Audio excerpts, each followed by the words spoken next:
SmackDown. Shut your mouth. What is up, guys? Wrestling Premiere is here. In all honesty, I refrained from making a video game video for a long time because I felt like I couldn't do these games justice. As time went on, I never put much thought into that until I bought a PS2. Obviously, my intention was clear to talk about these games. They're a huge part of my childhood, and if I could sum up the 5 games I played the most on that console, it'd be GTA Vice City, GTA San Andreas, Pro Skater 4, SVR, and SVR 2006. To me, it's the greatest console of all time. There were so many games, so many fun experiences over the years, so buying the console once again really brought back those memories. Which brings me to SmackDown Shut Your Mouth. This game, if it wasn't for Here Comes the Pain, I personally believe that it would widely be considered the greatest SmackDown game of all time. THQ absolutely obliterated Just Bring It in damn near every area. Not a stone was left unturned. Roster, check. Arena designs, check. Alternate attires, check. And best of all, the gameplay. So let's go back to the third SmackDown installment and talk about the reception the game had.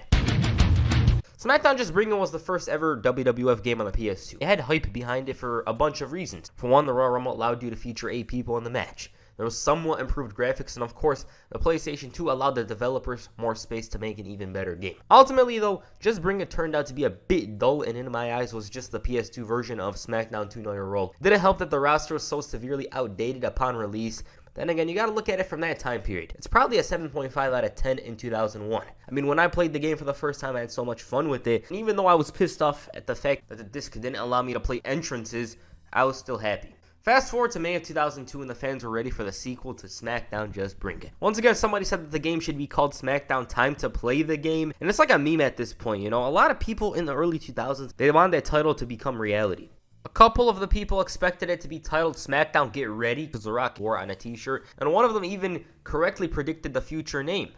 Then on May 17, 2002, IGN and THQ revealed the game for everybody to see. It wasn't called SmackDown Get Ready or Time to Play the Game, but Shut Your Mouth. One of the things that was initially praised about the game was the lifelike taunts and stances for wrestlers. The Rock, he felt like The Rock. Chris Jericho felt like himself, and this reminds me of that SmackDown Just Bring It trailer that showed The Rock randomly hitting a swanton. That was all gone now, and you actually feel who you're playing as. In the past, the movesets were pretty damn questionable, and playing as Triple H was like playing with X-Pac. Just a different moveset, you know? And speaking of moves, this game pisses on Just Bring It in that area. Well, every area, but with the moves thing, this was more to do with weapons. This specifically was a great addition to the game. You know, you could do the Van Damme in air with the chair, Walls of Jericho on the top, which I believe was removed from Just Bring It. Correct me if I'm wrong. It was these minor touches and improvements that made Shut Your Mouth one of the best. I'll get into those small details later, but for now, let's talk about the gameplay. The game, of course, had a lot of hype back in 2002, but as we all know, it's not a sure thing until the consumer actually plays the game. Okay. Playing Shut Your Mouth was and is a fun experience. It's a pretty different game compared to the others, but at the same time, it retained the original SmackDown vibe. You know, the fast-paced arcadey style. Grappling was greatly improved on compared to the previous games, and you had much more to do. Previously, you just lift your opponent and had to do one of 4 options. Shut Your Mouth was different. You know, you grab your opponent, and you had much more than 4 options. Add to that, the reversal system was greatly worked on, and it was a matter of skill, not exploiting the controls. It provided more of a challenge, and if that wasn't enough, you were now allowed to counter finishers.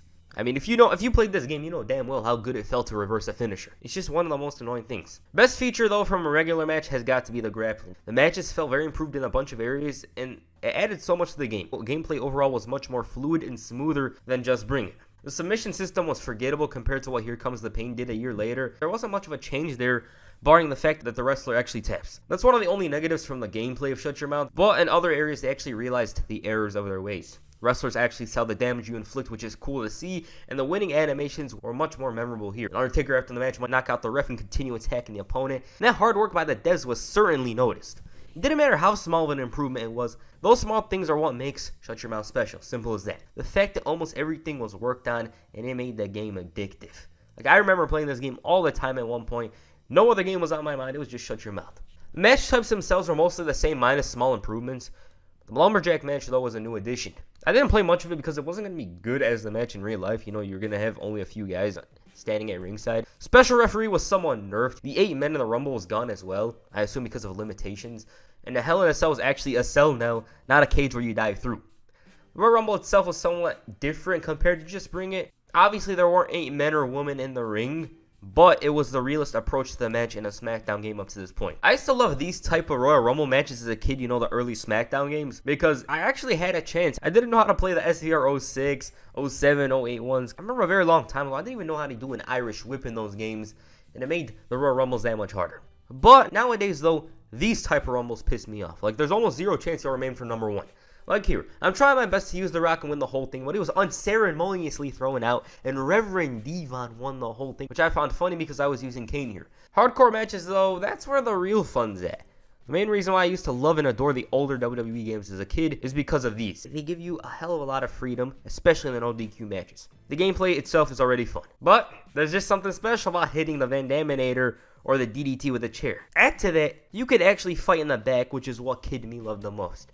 You could fight atop the SmackDown Fist, which is a feature that no other PS2 game had. No other wrestling game has that feature. And there's a couple of other arenas that low-key allow you to climb the set, such as the King of the Ring throne or the Rebellion stage. With regards to the backstage areas, Shut Your Mouth is probably my favorite in that regard.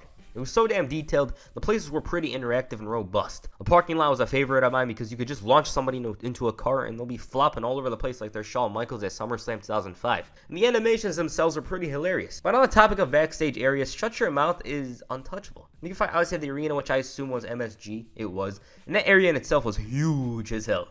The boiler room where, once again, the wrestlers were flopping around like fishes or something, but best of all was the subway station and the world venue. If you end up at the world, most likely the match ends there. And of course, there's a snow option that allows you to fight outside in the cold weather, and they even gave you the ability to throw snowballs. It's this goofy and cartoony stuff that fans still talk about to this very day about WWE games, and Shut Your Mouth just might have the best selection of backstage areas of any WWE game. It has this special charm to it. The graphics of the game, once again, were a bit better than Just Bring It. Speaking of that, I've never seen a bigger lie than the damn intro for that game. But Shut Your Mouth, guys like Booker T and The Rock look tremendous. He obviously wasn't going to look like the Just Bring It version of himself, but he was certainly better than the actual games model of him. Hogan, Trish, Stacey, Maven as well. There's some good improvements all around. The commentary was tweaked significantly. You weren't going to hear The Rock is the best WWF Tag Team Champion, or Taz randomly hating on somebody or saying, Taz is awesome. He really is a nice person. It's simultaneously the best and worst thing about that game, and Shut Your Mouth instead preferred to let the action speak for itself with some commentary from JR and the King. It's not ridiculous or over the top compared to Just Bring It. Rather, it's straight to the point. They randomly praise a wrestler and call some of the action. Come to think about it, in the time that I played the game throughout my life, I do not remember much about the commentary. Like, it's just there. The main menu was blue, and back then it was cool for me, but it's kind of ugly. I mean, what do you expect from a game from 2002? I always loved the video package playing on the side and did the whole RVD hand gesture when it began, and the time spent on those menus, wow. The character screen was somewhat similar to Just Bring It, but it didn't have that dark, scary vibe though. The creation suite is what people hold in very high regard. SmackDown titles each year elevated that area to greater heights, but what THQ did from Just Bring It to Shut Your Mouth is truly remarkable. Me personally, I don't really do create a wrestler much. I do it occasionally, more often in the newer games, so Shut Your Mouth was damn near perfect here. They added those tiny options that allowed you to add more details to your wrestler, shape of their neck, etc. And the best part though about the create a wrestler is the amount of costumes and presets featured. Even though guys like John Cena and Rey Mysterio missed the cutoff date for the game by only a month, THQ added some of their parts in order to keep the game up to date. I believe Sting, Goldberg, the Macho Man, Ultimate Warrior, and even Bret Hart were creatable. Obviously, you could create them regardless, but with the parts themselves, it makes it that much easier. Creative animation was a somewhat notable addition. I didn't care for it though, and looking at these internet posts, a bunch disliked it. On the other side, I once again showed the effort made into this game. However, one of my favorite additions to the game is the inclusion of arenas. If you played the first 3 SmackDown games, you'll notice that the only actual arenas there were Raw and SmackDown. You had the unnecessary mat design in place, and if you wanted to play at a pay-per-view, Just Bring It did include WrestleMania 17 and I believe Insurrection. Shut Your Mouth though showed that they mean business once again. It included every arena from the Invasion era barring the namesake pay-per-view, all the way up to Vengeance 2002, which only occurred 3 months before the game was actually released. Well, that's one of the tiny things that impressed me as a kid about this game. Like, no other WWE game featured arenas so up to date like Shut Your Mouth. At best, it would be Vengeance or ECW One Night Stand, a pay-per-view in June. But with the inclusion of arenas, the scenery was just that much better. The options of arenas wasn't the only inclusion in the game, because alternate attire say hello. Most of the roster had an alternate attire, with some having 3 such as Chris Jericho, Booker T, Kurt Angle had both his hair and bald look, which was cool, and I assume that alternates were the original attires, but since so much changed, they kept them. Either that or they wanted to give the fans options, but regardless, option of attires was huge. I do think it's a shame though that the next games abandoned them, because I would have loved to play with Kurt Angle's WrestleMania 21 attire, that colorful RVD attire from Backlash 2006. Side note, and this is a very minor thing, but I love how the crowd actually chanted "You suck" during Kurt Angle's entrance. Tiny addition, but it's certainly noticed. Here Comes the Pain followed up with the alternate things, but they were nowhere near as good as Shut Your Mouth in my opinion.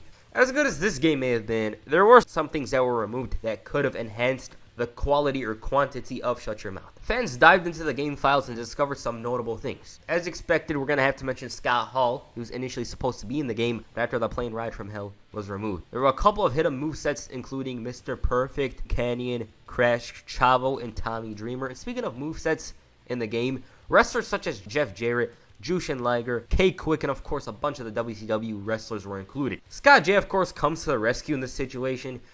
You know, the beta stuff. He discovered Shane McMahon and Deborah, who were originally in the game. There were even some press images of Shane O'Mac at that time, and I suggest you watch his video for that. The game seemed to capture that post-invasion, pre-brand split era perfectly, judging by the images and clips, but THQ, as evident by the entire game, was just adding stuff as the days went by. Now, before I talk about the season mode itself, I'd like to mention the roster. To me, Shut Your Mouth was the game that Just Bring It should have been. The roster was full of new faces. Guys and gals such as DDP, Tori Wilson, Stacy Keibler, Booker T, Lance Storm, Brock Lesnar, and of course, Rob Van Dam. It was pretty up to date and resembles WWE circa May 2002 almost perfectly. The only notable omissions were John Cena, Batista, Chavo Guerrero, and Rey Mysterio. Off the top of my head, of course. What I always found cool about the roster was the inclusion of Randy Orton. Now, at the time, I don't think it would have been a huge problem if he wasn't featured. Add to that, Shawn Michaels debuted in June and already had his alternate attire. Stephanie McMahon as well. They included her GM attire, and they didn't need to do it, but they did it anyways. There was way more options around here. Hulk Hogan in his alternate attires, the Hurricane, Al Snow, Billy Kidman, and obliterates Just Bring It and slaps WrestleMania 18 in the face. 60 men and women wrestlers on the roster, and I guarantee it would have been more had Scott Hall and Mr. Perfect stayed on for another 2 months. I also don't understand why Shane O'Mac was removed. It's odd. I mean, sure, he wasn't on TV, but he was known for randomly showing up. Deborah, I assume, was playable initially, but she just popped up as an NPC in season mode. Yes, that roster, it's always good to go back to that time period. You feel more compelled to watch WWE from 2002 after playing this game with that roster. As for season mode, it's often thought of as what makes Shut Your Mouth a treasured game in the series. So previously in the older SmackDown games, the season mode was well done. Fans loved how they can build up the wrestler and challenge for the coveted gold, and it was all cool. But fast forward to 2002 and the season mode wasn't just watching random clips of Farouk plotting something dangerous or seeing him as a focal point of a season mode that doesn't even involve him. No, it was a superb mixture of real and creative storylines. I don't know if it's because of this game, but I really love that post-invasion, pre-brand split era. I have such a soft spot for that time period, and the season mode captures it pretty damn well. Now, the format in Just Bring It went like this. Raw music plays, McMahon approaches you, you win 3 matches in complete season mode. This time around, the duration of the season mode lasted for 2 years, and when I tell you that 2 years was packed with content, I mean it. In preparation for this video, I played season mode for the first time in 13 years and was amazed by the detail and scenarios that Shut Your Mouth gave you. The decisions really mattered. Like at one point, I was playing with Eddie Guerrero and he was booked in a Loser Leaves WWE match with Bubba Ray Dudley. I'm obviously the last person who'd want a job in a video game, but I did it, and 2 months later, Guerrero sitting at a bar similar to Austin during the Invasion storyline. They gave me a decision to return and I opted to stay put. Then the season mode fast forward to January just in time for the Royal Rumble. The choices were extremely important to the outcome of the season mode, and can we just talk about how douchey a bunch of the wrestlers were? Like, Bubba had a huge problem with me because a fan asked him for an Eddie Guerrero autograph. Like, do you blame him? Deborah tricked me into asking for cookies, and all I got was Stone Cold shouting, "What?" And you could clearly notice that they worked extremely hard on the stories. The NWO thing was fun as hell, with McMahon promising to inject a lethal dose of poison, similar to real life. The whole draft thing and the random cutscenes with Kurt Angle or Ric Flair. I loved how each wrestler had their identity when approaching them, and it was all similar to their actual self. Like, The Undertaker, I just walked up to him and he was already threatening to punch my teeth down my throat. I obviously took that as a challenge, whooped his ass and stole his bike, but that's another topic. The charm with Shut Your Mouth and Here Comes the Pain season mode is the fact that they didn't have voiceovers. And this meant there was a lot of scenarios. It's a must play alone for the season mode. I promise you will not be disappointed if you play. Overall, SmackDown Shut Your Mouth was the ultimate pro wrestling gaming experience at the time. THQ managed to mix both realism and the arcade style and bring out a video game that has stood the test of time. If you give 2K 5 years to make a game, I assume they will fail to make a better game than this one, and no, it isn't nostalgia talking. I used to play this game all the time until the disc broke, and playing it again, I had a lot more fun than the newer game. Maybe it's the time period the game set in, I don't know, but at the end of the day, Shut Your Mouth is like they say in that Billy Gunn song, it's got it all. That sounds stupid. Never before did a wrestling game feature So much detail, so much content in every single area. Create a wrestler, season mode, exhibition. The damn credits are probably the best I've ever seen in a wrestling game. You could ride vehicles, jump off fists, and you could say Here Comes the Pain is better or whatever, but there's nothing like SmackDown Shut Your Mouth. Just bring it as such an afterthought in front of it. Like, nobody after Shut Your Mouth is going to be like, hey, put in that SmackDown Just Bring It disc. It's the definition of a game changer, and after playing it, you'll want to be stuck in 2002. So many memories of this game. And now I've got the game once again, having fun despite the release date being 19 years ago. So that's my first gaming video. I haven't done this in a long time. It felt weird, honestly, because I deviated from my usual format. I want to know how I did. So comment down below. Tell me if this is a good video. Tell me what I should add or remove. I'll be sure to listen to the comments. And of course, if this video is a success, I will either go back to the first SmackDown game or just go on with Here Comes the Pain. I'm not sure what I'm going to do, but if you guys enjoyed it, I'll be sure to make more of these in the future. Alright, what did you guys think of SmackDown Shut Your Mouth? Please comment down below. And that's it for this video. Make sure you hit the F5 on the like button and perhaps the 5-star frog splash on the subscribe button. Peace. I'm out.